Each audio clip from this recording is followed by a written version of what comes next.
तो दोस्तों हम लोग बात कर रहे हैं प्रसिद्ध उपन्यास चित्रलेखा के बारे में, जो कि भगवती चरण वर्मा जी के द्वारा लिखा गया है। और अभी तक हमने 16 परिच्छेद कंप्लीट कर लिए हैं। तो चलिए दोस्तों, आज से इसका 17वां परिच्छेद शुरू करते हैं। प्रातःकाल जब चित्रलेखा उठी, उसने देखा कि नित्य के नियम के प्रतिकूल कुमारगिरी सो रहे थे। वह बाहर आई। उस समय उसके सिर में दर्द हो रहा था, उसका सारा शरीर जल रहा था। रात भर उसने बुरे बुरे स्वप्न देखे थे, उसका हृदय धड़क रहा था। उस समय सूर्योदय हो रहा था। पल्लव के स्वर उस प्रातःकालीन समीर में गूंज रहे थे, जिसकी चाल नव विकसित कलिकाओं के सौरभ भार से मंद पड़ गई थी। चित्रलेखा बाहर आकर खड़ी हो गई थी। विशाल देव बाहर ही वटवृक्ष के नीचे बैठा हुआ आराधना में व्यस्त था। खड़ी होकर चित्रलेखा सोचने लग गई, कुमारगिरी के पास उसका रहना उचित था या नहीं। इस समस्या को वह सुलझाने का प्रयत्न करने लगी, किंतु अब वह जा कहाँ सकती थी। इस मुख को लेकर वह बीजगुप्त के पास जाएगी, और क्या बीजगुप्त उसको स्वीकार भी कर लेगा? इन प्रश्नों का उत्तर दे सकने में वह असमर्थ थी। चित्रलेखा वहां से आगे बढ़ी। वह विशाल देव के पास पहुंची। विशाल देव ने उस समय अपने नेत्र खोले। चित्रलेखा को अपने निकट देखकर उसने अभिवादन करते हुए कहा, देवी नमस्कार। चित्रलेखा के मस्तिष्क में एक विचार एकाएक उठ खड़ा हुआ, नमस्कार। इतना कहकर वह वहां रुक गई। चित्रलेखा को आज अपने पास आते देखकर विशाल देव को आश्चर्य हुआ। उसने पूछा, क्या देवी को मुझसे कुछ कहना है? हाँ, चित्रलेखा ने कहा, और जो कुछ कहना है वह बड़ी आवश्यक तथा महत्व की बात है। पर बात कहने के पहले मैं तुम्हारी प्रतिज्ञा चाहूंगी कि यदि तुम न मानो तो किसी दूसरे पर वह बात प्रकट न करो। यदि यह प्रतिज्ञा करो तो मैं वह बात कह सकती। मैं प्रतिज्ञा करता हूं। तो सुनो विशाल देव, मैं समझती हूं कि मैंने यहां आकर भूल की। मैं ऊपर उठने आई थी, पर देखती हूं कि यहां ऊपर उठना नहीं वरन नीचे गिरना है। विशाल देव मुस्कुराया। हाँ, समझ रहा हूं। विशाल देव की मुस्कुराहट में छिपे हुए व्यंग को चित्रलेखा ने पूर्ण रूप से देख लिया। वह तिलमिला उठी। तुम हंसते हो क्योंकि तुम मेरी बातों पर विश्वास नहीं करते। ठीक है, तुमने उस रात को कुमारगिरी को मेरे साथ देखा था, तो फिर तुमसे स्पष्ट ही कर दूं, जिस काम के लिए मैं यहाँ आई थी वह नहीं कर सकती। यहाँ आने पर जब मैंने अपने को देखा तो मुझे मालूम हुआ कि मैंने भूल की। मैंने यहाँ आकर अपने को गिराया है। अधिक गिरने के लिए मैं तैयार नहीं। साथ ही मैं कुमारगिरी को भी गिरा रही, और यह एक महान पाप है। बोलो, इस पाप से छुटकारा पाने के लिए तुम मेरी सहायता कर सकोगे? इस काम के लिए मैं प्रस्तुत हूँ। विशाल देव, तुम्हारे बीजगुप्त का भवन जानते हो? हाँ, उनके भवन में श्वेतांग नाम का एक नवयुवक है। उससे कह दो कि मैं उससे मिलना चाहती हूँ। बहुत अच्छा। उसी समय कुमारगिरी कुटी से बाहर निकले। उनको देखते ही वार्तालाप बंद हो गया। कुमारगिरी अपना मस्तक झुकाए हुए अपराधी की भांति आकर इन दोनों के पास खड़े हो गए। थोड़ी देर तक तीनों मौन रहे। उस मौन को कुमारगिरी ने तोड़ा। आज मैं बड़ी देर तक सोता रहा। वे मुस्कुरा रहे थे। मुझे इसका दुख है। इतना कहकर वे आगे बढ़ गए। विशाल देव ने कुमारगिरी के मुख पर एक विचित्र प्रकार का भाव परिवर्तन देखा। इस भाव परिवर्तन से चकित होकर उसने चित्रलेखा की ओर देखा। देवी, गुरुदेव आज कुछ अस्वस्थ दिखलाई देते हैं। हाँ, गुरुदेव अस्वस्थ है, और उनकी अस्वस्थता का कारण यहाँ पर मेरी उपस्थिति है। विशाल देव, तुम्हें मेरी सहायता करनी होगी। मेरे लिए नहीं, अपने गुरुदेव के लिए। मैं करूंगा। आज ही मैं आर्य बीजगुप्त के स्थान पर जाऊंगा। कुमारगिरी कुटी से दूर चले गए। वे दिन भर कुटी नहीं लौटे। विशाल देव ने संध्या के समय पाटलिपुत्र से लौटकर चित्रलेखा से कहा, देवी, आर्य बीजगुप्त तीर्थयात्रा के लिए काशी गए हुए। चित्रलेखा इस सूचना से श्रीहत हो गई। विशाल देव की ओर उसने देखकर कहा, विशाल देव, अब क्या उपाय है? देवी, मेरी समझ में कुछ नहीं आ रहा है। तुम्हारी समझ में कुछ नहीं आ रहा है, और मेरी समझ में भी कुछ नहीं आ रहा है। यह विधि की विडंबना है। वह रुक गई। थोड़ी देर तक वह मौन खड़ी रही। उसके नेत्र उस समय एक अज्ञात शून्य में कुछ ढूंढ रहे थे। विधि की विडंबना ही है, शायद अपने पापों का फल भी हो। एक आधार था, उसको छोड़ दिया है। बीजगुप्त को मैंने त्यागा है। क्यों? नहीं, कुछ नहीं। मैं यहाँ ज्ञान पाने के लिए आई हूं। क्या यही ज्ञान है? भगवान मुझे ज्ञान दे रहा है। फिर यह सब क्यों? विशाल देव, तुम कुछ नहीं कर सकते, गुरुदेव कुछ नहीं कर सकते, मैं कुछ नहीं कर सकती, और शायद भगवान भी कुछ नहीं कर सकते। जो होना है वह हो रहा है और होगा। चित्रलेखा के नेत्र पागल की भांति चमक उठे। उसका प्रशांत मुखमंडल विकृत हो उठा। आवेश में वह कांपने लगी। विशाल देव चित्रलेखा के इस रूप को देखकर सहम उठा। देवी, क्या तुम अपने गत जीवन को फिर से नहीं अपना सकती? चित्रलेखा हंस पड़ी। गत जीवन को फिर नहीं अपना सकती? कैसी मूर्खता की बात कर रहे। मैं आगे बढ़ाई, पीछे जाने के लिए नहीं। पीछे जाना कायरता है, प्राकृतिक नियमों के प्रतिकूल है।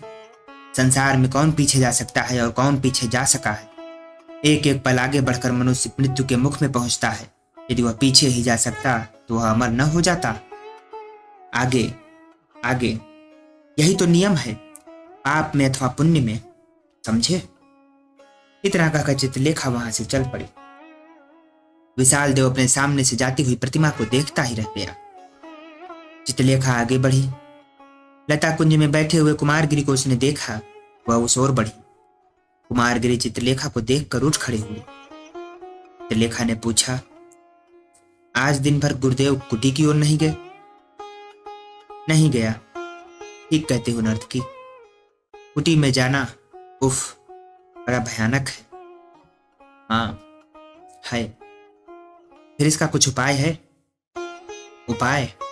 केवल एक उपाय है नर्तकी, उस उपाय को तुम जानती हो। मैं साकार की पूजा पर विश्वास करने लग गया, पर बिना तुम्हारी सहायता के साकार की उपासना असंभव है। साकार की उपासना भ्रम है। इसका निर्णय करना तुम्हारा काम नहीं है नर्तकी, कि साकार की उपासना ठीक है या भ्रम है। तुम मेरी शिष्या हो, तुम्हारा कर्तव्य है कि तुम मेरी बात मानो। इतना कहते कहते कुमारगिरी तनकर खड़े हो गए। इस बार चित्रलेखा डरी नहीं, झिझकी नहीं। उसकी दृढ़ता के सामने उसने कहा, योगी, अपने को भूलो मत। तुम्हारे सामने जो स्त्री खड़ी है वह इतनी असहाय नहीं है कि उस पर शासन कर सको। तुम समझते हो कि तुमने मुझे दीक्षा दी है, यह तुम्हारा भ्रम है। नहीं, यहाँ पर तुम अपने को ही धोखा दे रहे हो। तुम किसे आज्ञा दे रहे हो? क्या तुम यह नहीं जानते हो कि जिस पर तुम शासन करना चाहते हो, तुमने अपने को उसका दास बना लिया है? कुमारगिरी निस्तेज होकर बैठ गए। बैठते हुए उन्होंने करुण स्वर में धीरे से कहा, नर्तकी, मैं तुमसे प्रेम करता हूं। चित्रलेखा हंस पड़ी। मैं जानती हूं कि तुम मुझसे प्रेम करते हो, पर मैं तो तुमसे प्रेम नहीं करती। एक क्षण के लिए मेरी इच्छा तुम पर आधिपत्य जमाने की हुई थी और मैंने उसका प्रयत्न किया। मैं सफल भी हुई, पर उससे क्या? पुरुष पर आधिपत्य जमाने की इच्छा स्त्री के पुरुष से प्रेम का द्योतक नहीं है। प्रकृति ने स्त्री को शासन करने के लिए नहीं बनाया है। स्त्री शासित होने के लिए बनाई गई है, आत्मसमर्पण करने के लिए। स्त्री अपने से निर्बल मनुष्य से प्रेम नहीं कर सकती। जिस मनुष्य पर उसने आधिपत्य जमा लिया वह मनुष्य उसके प्रेम का अधिकारी हो ही नहीं सकता। स्त्री का क्षेत्र है आत्मसमर्पण, अपने अस्तित्व को अपने प्रेमी के अस्तित्व में मिला देना। इसीलिए स्त्री उसी मनुष्य से प्रेम कर सकती है जो उस पर विजय पा सके, जो उस पर आधिपत्य जमा सके। योगी कुमारगिरी, यहीं पर विषमता है। पुरुष का प्रेम आधिपत्य जमाना है, स्त्री का प्रेम अपने को पुरुष के हाथ में सौंप देना है। पर यहाँ बात दूसरी है। यहाँ मैं स्वामिनी हूं, तुम दास हो। मैंने तुम पर आधिपत्य जमा लिया है, तुमने आत्मसमर्पण कर दिया है। किस बल पर तुम मेरा प्रेम चाहते हो? योगी कुमारगिरी ने मौन भाव से यह बात सुनी। नर्तकी ने जो कुछ कहा, कटु होते हुए भी वह सर्वथा सत्य था। इस पर उन्हें अपनी कमजोरी का अनुभव हुआ। अपने पराजय के विकराल रूप को उन्होंने देखा। कुछ देर तक वे सोचते रहे। इसके बाद वे उठ खड़े हुए। उनके मुख का पीलापन दूर हो गया था, उनके नेत्रों की चमक लौट आई थी।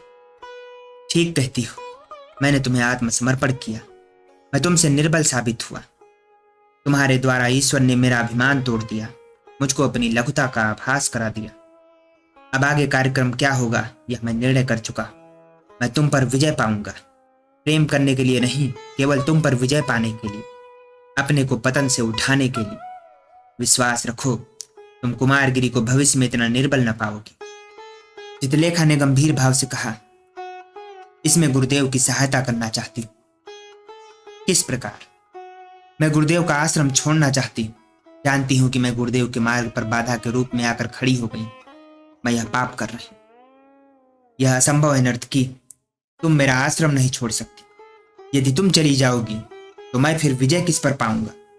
तुम्हें मेरे साथ ही रहना पड़ेगा, समझी?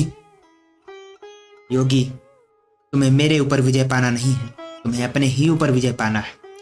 जब तक मैं यहाँ रहूंगी तुम अपने ऊपर विजय नहीं पा सकोगी, इतना मैं भली भांति जानती। मेरे चले जाने में ही तुम्हारा कल्याण है। कुमारगिरी का मुख लाल हो गया। नहीं, मेरे साथ तुम्हें रहना पड़ेगा। तुमने मुझे बहुत अधिक निर्बल समझ रखा है। तुम्हारे जाने से मुझ में विरोध की भावना नहीं रही, तो फिर मैं अपने ऊपर विजय ही किस प्रकार पा सकूंगा? अपने ऊपर करने वाले प्रयोग का एक साधन मुझको चाहिए था। ईश्वर ने तुम्हें मेरे पास इसीलिए भेजा था। मैं असफल रहा, पर असफलता मेरा क्षेत्र नहीं। जब तक मैं पूर्ण रूप से सफल न हो जाऊं मैं तुम्हें जाने नहीं दूंगा, इतना याद रखना। न जाने दोगे? क्या तुम मुझको रोक सकते हो? नहीं, तुम्हें मैं रोक नहीं सकता। शायद संसार में कोई भी व्यक्ति तुम्हें रोक नहीं सकता। निर्बल सबल को रोक सके यह असंभव है। मैं केवल तुमसे प्रार्थना कर सकता हूं, आग्रह कर सकता हूं, अनुरोध कर सकता हूं। इतना तो तुम मानोगी कि तुमने मुझे गिराया है? मैंने तुम्हें नहीं गिराया है, गिराया तो तुमने ही है अपने को, पर तुम्हारे पतन में मेरा हाथ अवश्य। ठीक है, मैंने ही अपने को गिराया है और मैं ही अपने को उठा सकूंगा। पतन में तुम साधन हुई हो, तो क्या अब अपने को उठाने में मेरे लिए तुमको साधन बनना तुम्हारा कर्तव्य नहीं है? चित्रलेखा का मुख झुक गया। उसकी आंखें कुमारगिरी की आंखों से हटकर पृथ्वी पर पड़ गईं। हाँ, ठीक कहते हो। तो फिर क्या तुम मेरी प्रार्थना स्वीकार न करोगी? क्या कुछ दिन तुम मेरे साथ मुझे अपनी साधना पूरी कर लेने के लिए न रुक सकोगी? चित्रलेखा थोड़ी देर तक मौन रही। धीरे से उसने पूछा, योगी, कितनी अवधि चाहते हो? अवधि? यदि मैं विजय हो सका तो फिर तुम्हें मेरे पास ठहरने में क्या आपत्ति होगी? यदि मैं विजयी हुआ तो फिर मैं यह समझ लूंगा कि मेरा मार्ग ठीक है, और उस समय तुम भी उचित मार्ग का अनुसरण करोगी।